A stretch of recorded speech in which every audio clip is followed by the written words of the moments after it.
Okay, folks, it's your buddy Mike Messier, Mike's Instant Movie Review. Not so instant. Uh, Classic film, Die Hard, classic action film.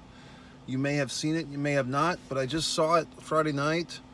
Dolby Digital, beautiful screen, beautiful sound, luxurious seat, wonderful experience. I had kind of forgotten about how good this movie is.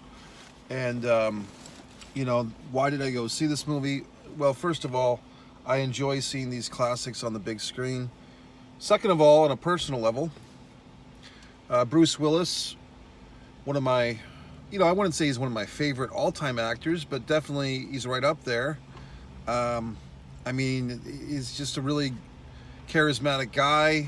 A lot of people don't even know how Bruce Willis got to be Bruce Willis, as in famous. There was a TV show called Moonlighting in the late 1980s. I think it started in 85, 87, 88 was kind of its peak. And Bruce Willis starred alongside Sybil Shepherd, who you might know. She played my mother in the film Hard Luck. So if you see the film Hard Luck, Wesley Snipes, Mario Van Peebles, 2006. Sybil Shepherd played by mom. You might be wondering, if you're a younger person, well, who's this Sybil Shepherd? Well, assholes. She happened to be the Prell girl. What's Prell? It's a goddamn soap and shampoo company. She was in the film Taxi Driver. She played the political person that De Niro's character was stalking. She had her own sitcom in the mid-90s called Sybil. She was on the L Word in the mid-2000s. And in Hard Luck, she and I played mother and son. And so this show called Moonlighting was a big deal way back when. And Sybil Shepherd, it was about two detectives. And Sybil Shepherd, I believe her character Maggie Hayes, if I'm remembering correctly, inherited the company from, I believe, a dead husband. Her partner, her employee, was the Bruce Willis character. I want to say the name was David Atkinson or something like that. And of course, chemistry evolved. Okay, wonderful show, put Bruce Willis on the map. And at the time, it wasn't so often for celebrities to go back and forth between film and TV or whatever the fuck. But Bruce Willis was able to go from TV to film, and Die Hard was kind of his big coming out party as a film star. And the movie was well received. 1988. Also, I'm not a Harry Potter fan, but I believe it's a Harry Potter or a fucking Lord of the Rings actor. Alan, God, now I'm blanking on his name. Is it Alan Rickman? Plays the villain, the bad guy, the leader of the bad guys in Die Hard. So it's either Lord of the Rings. I think he's Lord of the Rings or the Harry Potter stuff. He's in that, but as a younger man, a younger schnoot villain, he's in this. Who else? The cop, the other cop, the guy that becomes, it's kind of a buddy love movie. If you're familiar with Save the Cat, Blake Snyder, he has these divisions of film genres, and he talks about buddy love films, which are often buddy cop movies. So this is kind of an interesting buddy cop setup, because the two cops, the New York cop Bruce Willis and the local LA cop, they don't even get to meet in person until the last 2 minutes of the movie. Nice spoilers, by the way, in case you're wondering. I'm going to spoil the movie. But should you see it? Yes, you should. I believe it's still playing for a couple of more days on the big screen. The gentleman who played the LA cop, he has a nice character arc. He had actually killed a 13-year-old boy in the exposition of this story, meaning before the movie starts taking place. We hear about that tragedy as the two cops are exchanging personal notes. And he hasn't fired his gun since, except at the end of the film when he is forced to. He saves Bruce Willis and his wife, his estranged wife, who's now come back around. Also, I'm just remembering all this stuff. When the wife has been using her maiden name for the duration of the film, because they're teetering on divorce, okay? But after this fucking Bruce Willis character has saved her ass and everybody else from near death from these terrorist bad guys, suddenly she wants to take his name back. So there you go, gentlemen. If your wife has lost interest in you, all you got to do is save the lives of 40 of her coworkers and herself and kill 9 or 10 or 12 bad guys, and then she'll resume being your proper wife with your proper last name. Nice goddamn lesson there, okay? So, what else? I enjoyed it. I mean, I don't know what else to fucking say. I think the big thing, you know, I was talking to a friend of mine who chimed in that he said that one of his favorite movies of 2023 was the Mission Impossible movie, which I want to say is like the 6th or the 7th or whatever the fuck over the last 25 years. I really didn't understand that choice. I mean, I saw it. I didn't think it was bad. But, I mean, I think my problem with the action movies of today versus, you know, 20, 30, 40, 50 years ago is the timing, the tempo. In Die Hard, you know, you build up, I mean, for 10, 15 minutes before we get any real action, before the criminals are introduced. We see Bruce Willis. He's going through the airport. He has a certain machismo. He's making goo-goo eyes at the stewardess. He sees a hot woman in the airport, looks over at her. She jumps into the arms of some other guy. So we see that this guy is kind of struggling with his masculinity because he doesn't know what to do with it, because his wife has kind of turned her back on him to enjoy her job. He's a New York cop. She's been promoted in this company of sorts, this Japanese-owned company, and she's transferred to LA and brought the kids with her. And so their marriage is on the line, all these wonderful things. But we see that this guy has a certain swagger. And the basic moral, you know, one of the lessons of the movie is that the LA cop is able to handle himself in any situation. Like the LA, the scene with all these, you know, controversies are no match for a singular New York cop. You know what I mean? And back in the day, the 80s or whatever the fuck, Hill Street Blues, it was always like the New York cop was the highest form of manhood there was, okay?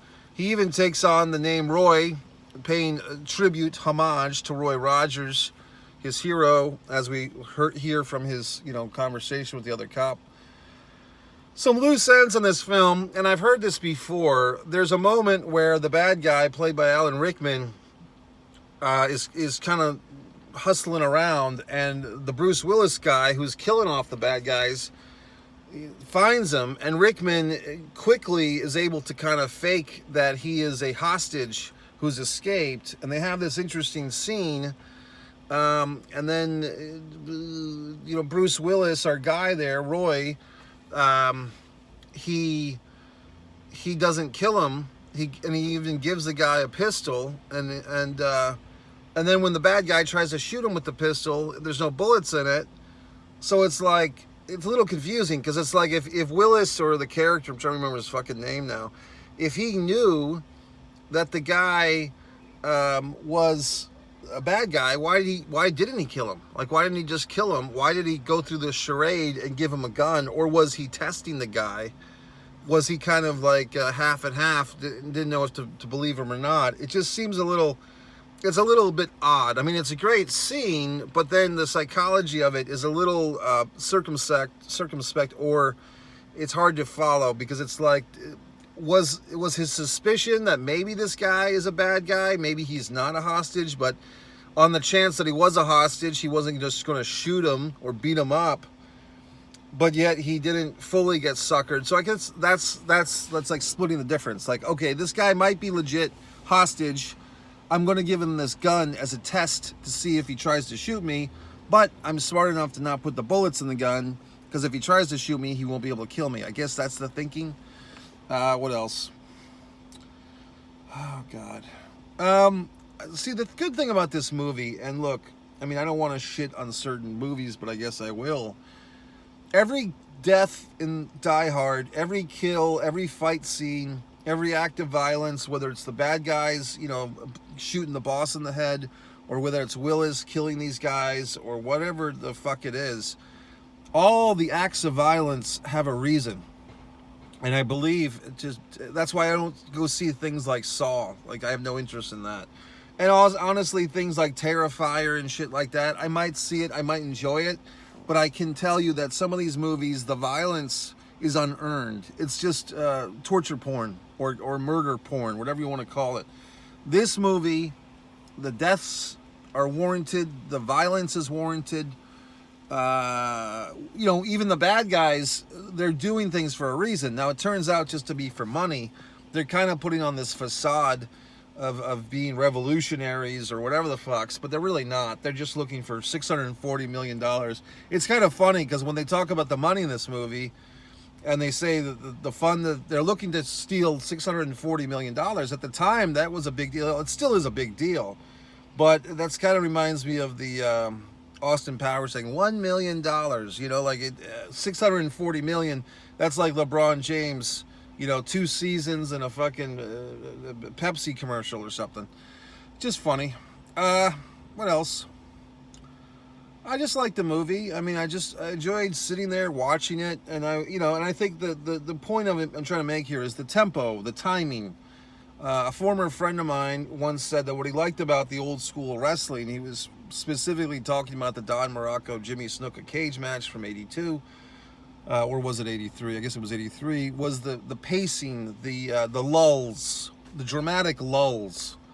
And I think that's why something like Die Hard works, in my opinion, better than a Mission Impossible from 2022 or 2023 or whatever the fuck else, because the dramatic lulls gives the audience time to kind of want something to happen. You know what I mean? Instead of just getting bombarded with all this activity. I mean, I'll tell you the truth. A lot of times when I see these movies these days, and I go to the movies all the time, but if I see a certain action film, I just know that I'm going to probably fall asleep, because oddly enough, when the movie is too loud or there's just too much shit flying on the screen, too many, violent scenes or car crashes or whatever the fucks, and all the fight scenes look the same now. Somebody was saying that to me, like they all look like, like some type of jujitsu shit.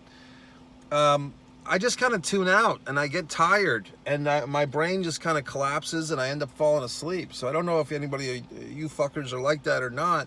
If you are, leave a comment, and I probably won't give a shit, but I'll leave a response just to make you feel good.